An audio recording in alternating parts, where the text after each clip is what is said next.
आपको याद होगा कल पेनल्टी कॉर्नर में जाते जाते हमने आपके सामने एक सवाल छोड़ा था। क्या राजस्थान, मध्य प्रदेश, छत्तीसगढ़ के विधानसभा चुनाव राष्ट्रपति शासन में होंगे? यानी कि वन नेशन वन इलेक्शन का जो नारा दिया गया है 2 दिन पहले हवाओं में उछल रहा है।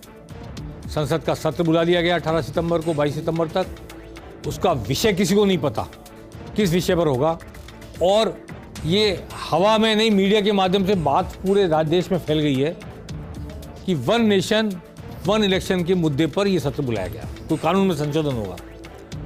जगह जगह बहस चल रही है। हमने कल भी आपसे ये कहा था कि लोकसभा चुनाव को अर्ली कराने के लिए किसी कानून संशोधन की जरूरत नहीं है। कभी भी प्रधानमंत्री इस्तीफा दे, लोकसभा चुनाव हो सकता है। लेकिन विधानसभा के चुनाव उसका टर्म पूरा होने के पहले कराने की जो बाध्यता है, उससे अलग उसका समय निकल जाने के बाद भी 2-4 महीने खींचने के लिए शायद संविधान संशोधन की जरूरत पड़ेगी। 5 साल टर्म है आर्टिकल 172 में, तो 5 साल की विधानसभा की जो टर्म है उसको या तो एक्सटेंड करने की पावर, या उसमें कैसे बिना आपातकाल लगाए कैसे राष्ट्रपति शासन लगाकर चुनाव कराया जा सकता है लोकसभा चुनाव के साथ कराने के नाम पर। कि लोकसभा चुनाव फरवरी में करा रहे हैं, फरवरी में राजस्थान विधानसभा के, मध्य प्रदेश विधानसभा, छत्तीसगढ़ विधानसभा चुनाव करा, तेलंगाना करा देंगे। ये वन नेशन वन इलेक्शन की डॉक्ट्रिन के आधार पर ये हवा में बात है।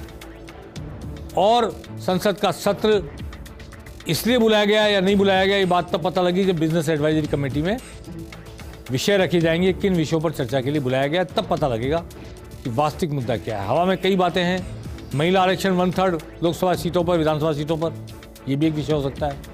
संविधान संशोधन ये भी हो सकता है कि ओबीसी के आरक्षण के मुद्दे पर हो सकता है, यूनिफॉर्म सिविल कोड के मुद्दे पर। लेकिन मैंने आपसे कल ये कहा था कि इस विशेष सत्र में जो कुछ होगा उससे अगले लोकसभा चुनाव का, कम से कम लोकसभा चुनाव का, विधानसभा चुनाव भी शामिल हो सकते हैं एक साथ हो तो, उनका एजेंडा सेट किया जाएगा।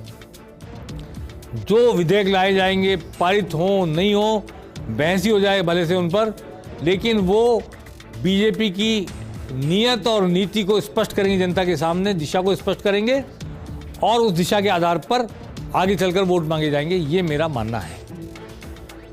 अब वन नेशन वन इलेक्शन को लेकर बहुत सारी बातें हैं कि क्या कर्नाटक विधानसभा के चुनाव थोड़े दिन पहले हुए, हिमाचल के चुनाव हुए, तो क्या ऐसी विधानसभाओं को भंग करके फिर एक साथ चुनाव कराए जाएंगे लोकसभा के साथ? साल भर भी पूरा नहीं हुआ, या 1 साल के अंदर होने वाली हरियाणा की विधानसभा के चुनाव, दूसरे विधानसभा चुनाव, उनको पहले करा लिया जाएगा? ये 5 विधानसभा चुनाव जो दिसंबर में नवंबर में होने ड्यू हैं, उनको 2-4 महीने आगे खिसका करके राष्ट्रपति शासन लगा के फिर किया जाएगा? ये बहुत सारे सवाल हैं। और सवाल ये भी है, एक बार आप चुनाव करा रहे, लोग कह रहे हैं सब लोग, 52 में, 57 में, 62 में, 67 में वन नेशन वन इलेक्शन अपने आप सतही लागू था। बाद में जैसे जैसे 69 में विधानसभाएं टूटने लगी, सम्मिलित सरकारें आई, अविश्वास प्रस्ताव से गिरी, उसके बाद से लगातार विधानसभा चुनाव मध्यावधि शुरू होने लगे, और फिर बाद में कई बार लोकसभा भी भंग हुई और लोकसभा के मध्यावधि चुनाव भी हुए। इमरजेंसी के बाद 77 में, फिर 80 में, बहुत सारे ये एविडेंसेज हैं। चुनाव करा भी लो आप एक साथ, तो क्या आप विधानसभा को भंग होने से रोक सकोगे? और भंग होने के बाद उसके टर्म पूरा होने तक क्या राष्ट्रपति शासन लगाओगे? 2 साल हो, 2.5 साल हो, 3 साल हो तो एक बात, और संसद में ऐसा हो जाए, लोकसभा में त्रिशंकु लोकसभा और सरकार गिर जाए तो क्या करेंगे? तो क्या लोकसभा के चुनाव कराने के पूरे देश में विधानसभा के चुनाव कराएंगे? बहुत सारी पेचीदगियां हैं। संविधान संशोधन होगा, क्या उसके लिए राज्य की मंजूरी जरूरी होगी नहीं होगी? और जैसा कि अभी कहा गया डिबेट में कि केशवानंद भारती के केस में ये तय कर दिया गया कि संविधान के बेसिक स्ट्रक्चर को नहीं छेड़ा जा सकता। अब क्या ये बेसिक स्ट्रक्चर में है? क्योंकि बेसिक स्ट्रक्चर में कुछ छेड़ना मैं भी नहीं मानता इसको, क्योंकि वन नेशन वन इलेक्शन तो था ही 62 में, 67 में, 57 में, 52 में। इसलिए ये कोई ऐसी बात नहीं है जिसको करने के लिए हम बेसिक स्ट्रक्चर छेड़ें। बेसिक स्ट्रक्चर ये विधानसभाओं का कार्यकाल बढ़ाया जाना। इंदिरा गांधी ने बढ़ाया था लोकसभा का कार्यकाल, और 6 साल किया था, लेकिन बाद में वो गिर गया। तो ये सारी बातें अब हवा में हैं, बहस में हैं। मुंबई में इंडिया की जो बैठक हुई है INDIA की, गठबंधन की, उसने इसका विरोध किया है। पूरा विपक्षी दल एकजुट होकर इसका विरोध करेगा। इसमें बीजेपी को सबसे बड़ा फायदा ये होने वाला है, सबसे बड़ा फायदा। एक फायदा, मोदी के नाम पर विधानसभा में वोट मांगने पर जोर आ सकता था, वो जोर नहीं आएगा, क्योंकि लोकसभा के लिए वोट मांगेंगे तो विधानसभा के लिए स्वतः वोट पड़ेंगे। एक बात। दूसरा फायदा, स्टेट लीडरशिप की डिमांड नहीं कर सकता कोई भी कि स्टेट लीडरशिप का चेहरा बताओ, क्योंकि पूरे नेशन में एक साथ चुनाव हो रहा है। नंबर 3 बात, जो INDIA है, विपक्षी दलों का संगठन, वो इसी बात पर बिखर जाएगा अगर लोकसभा के चुनाव विधानसभा के साथ हुए। CPM, CPI ममता बनर्जी के साथ और कांग्रेस के साथ रह पाएंगी क्या बंगाल में? वो कहते हैं लोकसभा चुनाव साथ लड़ेंगे, पर विधानसभा चुनाव साथ हो जाए बिखर जाएंगे। तो यही बात कश्मीर की कह रहा था मैं पहले भी कि उमर अब्दुल्ला और महबूबा मुफ्ती क्या साथ रह पाएंगे कांग्रेस के? कैसे बांटेंगे विधानसभा की सीटें? लोकसभा चुनाव साथ लड़ने की बात करते करते विधानसभा चुनाव साथ हो जाए बिखर जाएंगे। तो ऐसी बहुत सी बातें हैं जिनकी वजह से, केरल की बात ले लें, कांग्रेस और कम्युनिस्ट आमने सामने हैं, जैसे विधानसभा चुनाव होगा लोकसभा चुनाव साथ लड़ ही नहीं सकते। तो ये गठबंधन भी बिखर जाएगा अगर विधानसभा चुनाव एक साथ पूरे देश में लोकसभा चुनाव के साथ होते हैं तो। और केवल उन्हीं राज्यों में होते हैं जिन राज्यों में चुनाव होने हैं। तो इन राज्यों में भी बीजेपी को फायदा है कि 2-3 महीने आगे खिसका के चुनाव कराएं, तो नेशनल इश्यूज पर भी विधानसभा में वोट पड़ सकते हैं, नेशनल लीडरशिप के नाम पर भी पड़ सकते हैं, और राज्यपाल का शासन, राष्ट्रपति शासन लग जाए तो जो राज्य सरकारों ने काम किए हैं कांग्रेस की, उनको भी धोया जा सकता है। ये सारी बातें मैं आपके सामने रखना चाहता हूँ। अभी आज बहुत सारी बातें इसमें सामने आई है। पूर्व राष्ट्रपति कोविंद की अध्यक्षता में एक कमेटी बनाई गई है इसके लिए। ये भारत के राजनीतिक इतिहास में मेरी समझ में पहला मौका है जब किसी पूर्व राष्ट्रपति को कोई काम सौंपा गया है देश के लिए, कोई सुझाव देने का, कोई निर्णय करने का या कोई रास्ता दिखाने का काम। पूर्व राष्ट्रपति रह चुके व्यक्ति को सामान्यतः किसी कमेटी का कभी कुछ नहीं बनाया जाता, मेरी जहाँ तक जानकारी है। मैंने 45 साल में अपने पत्रकारिता के कार्यकाल में कभी ये देखा नहीं है होते हुए, ऐसा पहली बार हुआ है। ये बहुत ही अप्रत्याशित कदम है, लेकिन इतने हाई लेवल पर कमेटी बनाने का मतलब ये कि उसको फिर नकारना आसान नहीं होगा लोगों के लिए, और ये पाक साफ नीयत जाहिर होगी। देखो, हमने देश के राष्ट्रपति रहे व्यक्ति की नेतृत्व में कमेटी बनाई थी, तो ये बहुत सारे मायने हैं। और जहाँ तक संविधान संशोधन की बात है, क्या इसके लिए राज्यों की सहमति जरूरी होगी, नहीं होगी? पर्टिकुलर कुछ केसेस में राज्यों की सहमति जरूरी होती है, कुछ केसेस में नहीं होती। ये मैटर ऑफ स्टडी है कि ये जो संविधान संशोधन अगर कोई करेंगे, आज तो हवा में बातें सारी, अगर करेंगे तो वो क्या उन अनुच्छेदों पर होगा जिन अनुच्छेदों के लिए आपको 2/3 राज्य या 50% राज्यों की सहमति लेनी पड़ेगी।